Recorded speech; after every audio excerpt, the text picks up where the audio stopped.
So good morning students. Today I have come up with class 11th commerce new topic merits and demerits of cooperative type of organizations. Okay. So first we will discuss the advantages part. Okay. As far as advantages is concerned, we will discuss 8 advantages of cooperative type of business. Okay. Advantages or merits, right? First is easy to form.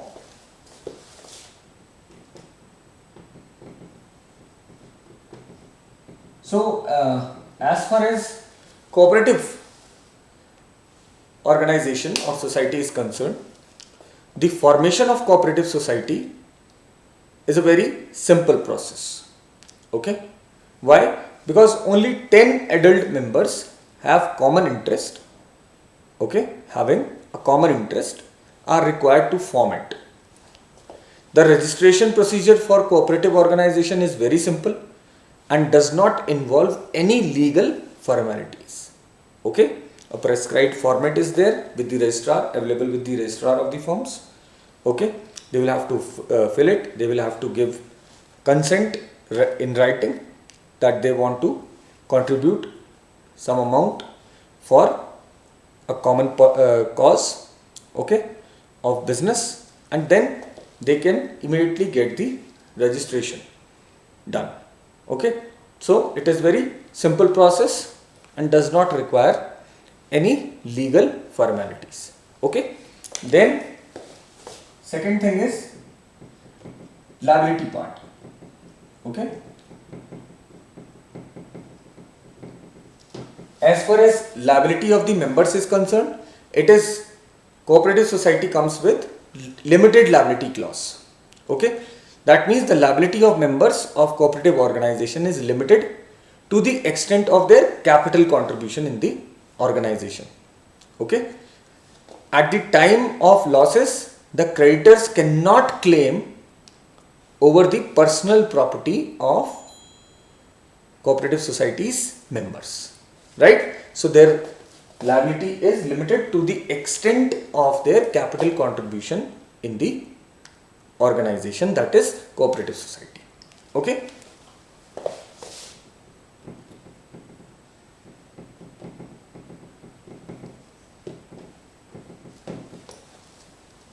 Then we will talk about the continuity part. Okay? In the beginning of the cooperative society session, okay, we had discussed that members may come, members may go, but the stability of the cooperative society will exist. Okay, so meaning behind it was the cooperative society has a separate legal existence, it is having separate legal identity other from its members. Okay, the death, insolvency or incapacity of any member does not affect the existence of cooperative society, right?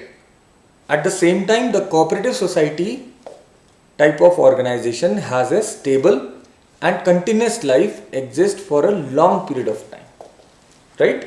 Because new members will come, old members will retire or they will withdraw their money, but the business will continue with the same name, right? So these are the 3 points.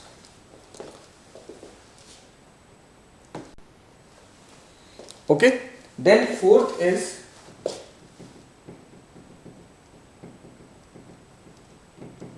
democratic setup. Okay, this thing also we had discussed, as there are more than 10 members, they follow the rule of democracy. Okay, in democracy, one man, one vote is the feature.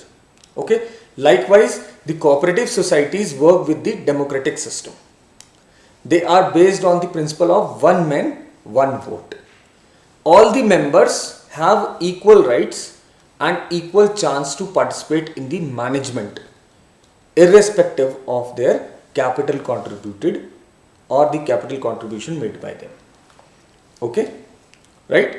If somebody has given more capital in the structuring of the organization, okay, and somebody has given less capital or money contributed in the formation of the cooperative society, that doesn't make any difference. Both the members will have equal rights. Both the members can participate in the functioning or management of the organization. Both the people, both the men will have one man, one vote right with their cooperative society involvement, right? Then fifth point is membership. Okay, open to all. Open to all means those who are having same kind of interest, those who are adult people, they can join that particular organization. Any person having common interest can become the member of a cooperative society. There is no any restriction on the basis of caste, creed, religion, sex.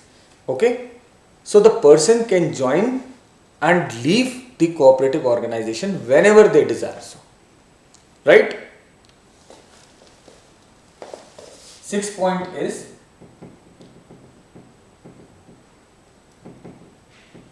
economical position or condition. Okay, or you can say the functioning of the organization. Operations, you can say.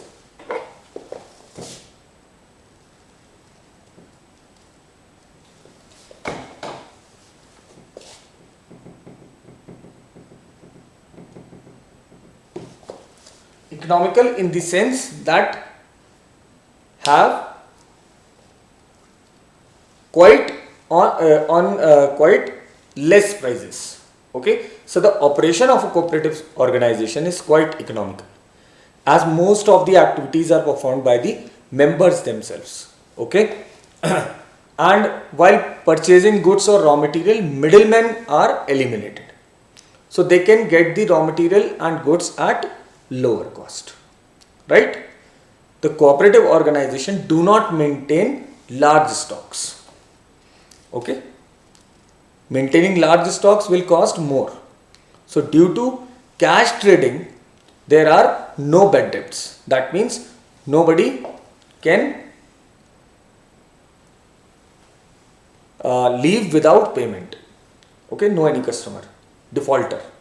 Okay, payment defaulters is called bad debts. So the cooperative organization do not maintain large stocks, number one. Okay, and due to cash trading there is no bad debts. So there is saving in advertising and selling expenses also. Okay, they don't go for big advertisements. Okay, and their sales team expenses or offers are very low because they work on low cost basis. So economical functioning or economical operations are there. One more advantage. Okay, then seventh and important, that state patronage. State patronage means the cooperative organization get various benefits from the government. Okay, you can say government support.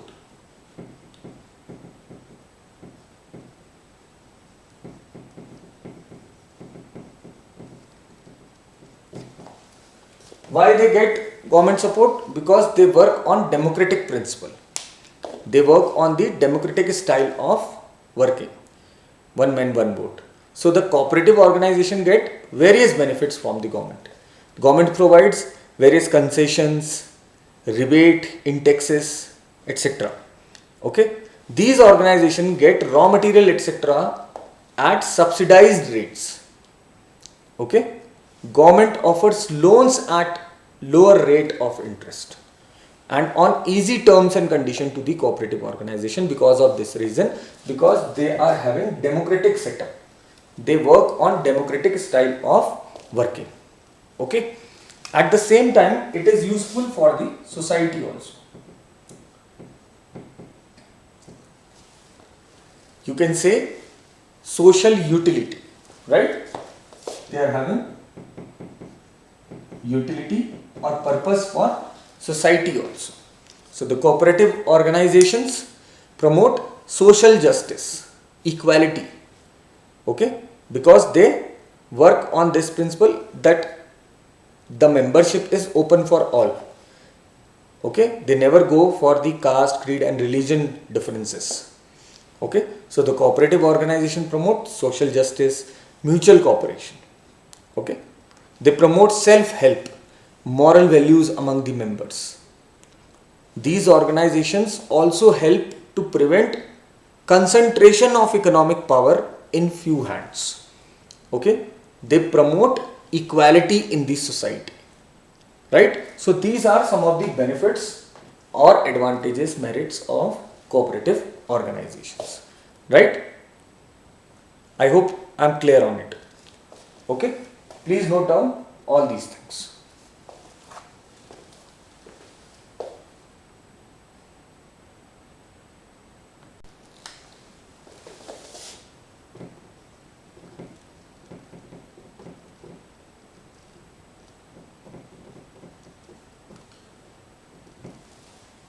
Five disadvantages we will discuss regarding cooperative society. Number one is the limited capital.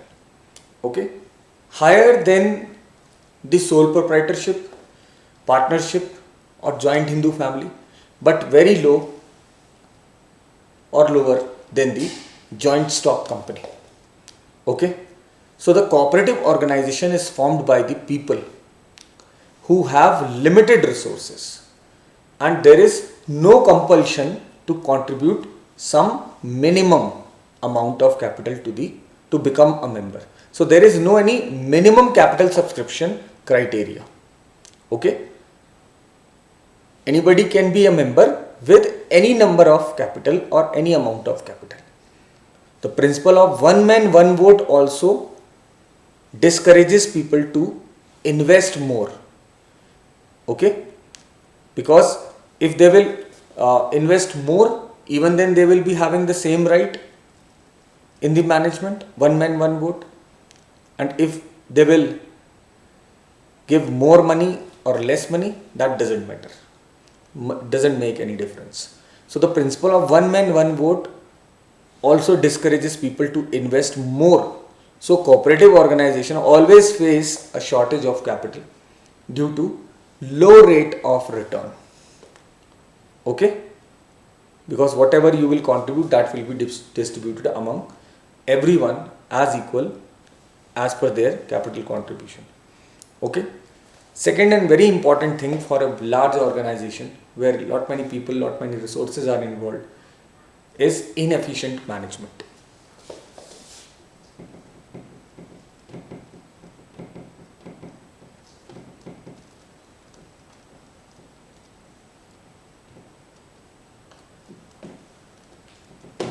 Okay, as far as this point is concerned, this is very big disadvantage of cooperative form of organization. The cooperative organization is managed by its members only. Generally, all the activities are performed by members only. These members are not professional experts or management experts. They are inexperienced people. The cooperative organization cannot afford to pay high salaries to the professional and qualified managers. That is why the management of these organizations is inefficient most of the time, okay, barring few like Amul and all, okay, because they have flourished in those times, right now also, so they can afford professional experts or managers to manage the activities professionally, commercially, okay, corporately, okay. But as the people of the same society like farmers or consumers, those who are not professionals like MBAs, okay, so they manage the firms, they do all the activities by their own and they are inexperienced. They are experienced in their type of work only. They are not experienced managers, okay. Then third thing is no motivation.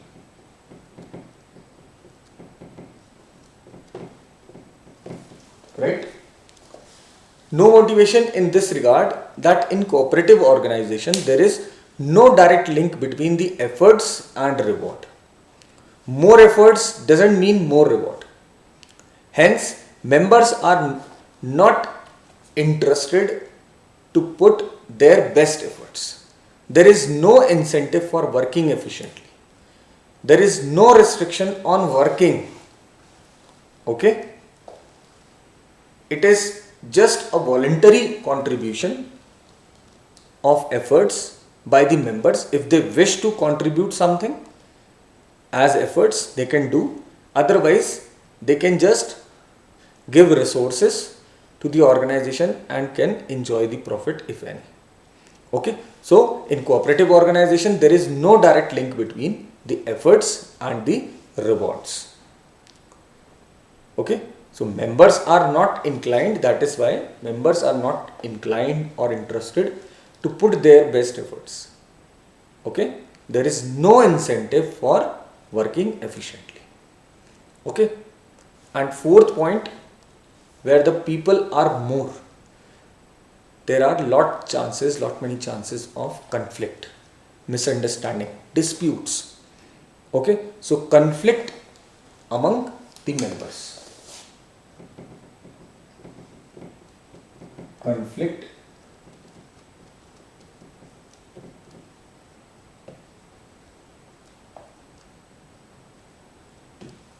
among the members. Okay, all are in equal position.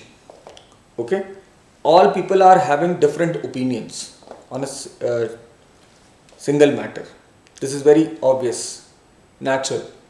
So quite often the disputes arise among the managing committee and the members in cooperative organizations. Okay, the members are from different sections of society. They may have difference of opinions, and if any member follows rigid attitude, fixed attitude, okay, it can lead to conflict and disputes.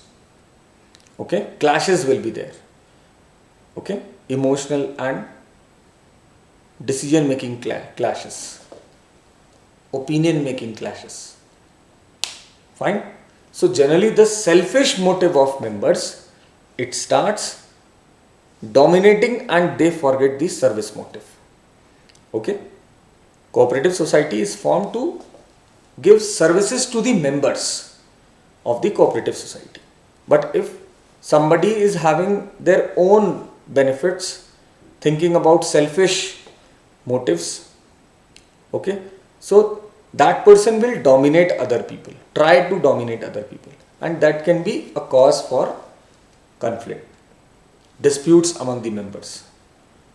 Okay, they will forget the service motive of the organization or the cooperative society. Okay, and then as we have discussed, government used to support. When government used to support, government used to intervene also. Okay, government used to interrupt also. Okay, in the activities of the organization. Okay, so because of the intervention of the government, the fifth and the big demerit of cooperative society, that there is lot of government control. Okay, so you can say excessive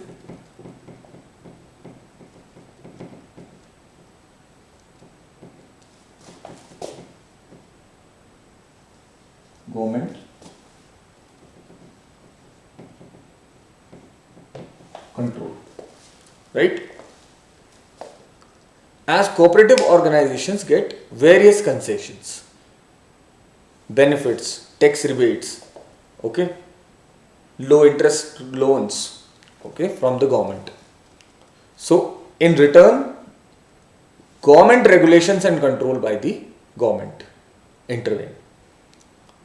It is essential for a cooperative organization to get its accounts recorded, okay, and checked properly by the auditors. government auditors. Okay, they are required to put all their records to the government while taking concessions or rebates or low interest loans.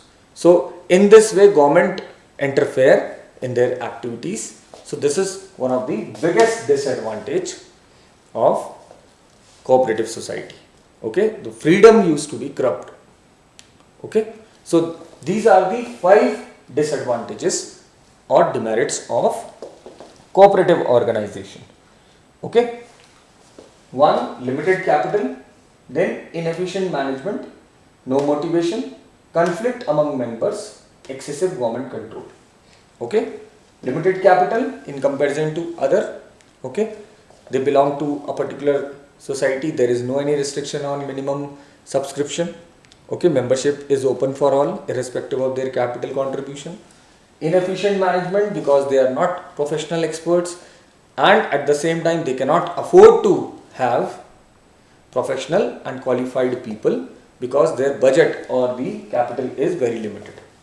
Okay, no motivation of best efforts by the members. Okay, no reward for extra efforts or efficient efforts. Okay, there is no incentive. Then conflict among the members, at times it is seen the members used to develop their own attitude, selfish motives. Okay, they forget the service motive objective of the cooperative society. So there is always a chance of conflict, disputes, misunderstanding. Okay, that can lead to losses or degradation of cooperative societies in the business. Okay, then excessive government control. When we talk about excessive government control, as government used to pay many type of supports to the cooperative society in respect of low interest loans, okay, tax rebate, concessional raw material. Okay, so they used to intervene in the form that they used to have a look on the records of the transactions at the time of providing loan or giving concessions. Okay, so government intervention or interruption is increased. That is why it is one of the demerit. Okay, while talking about advantages, we had a very long list. Easy to form, any 10 members, registration is very easy. At the same time, no legal formalities are involved.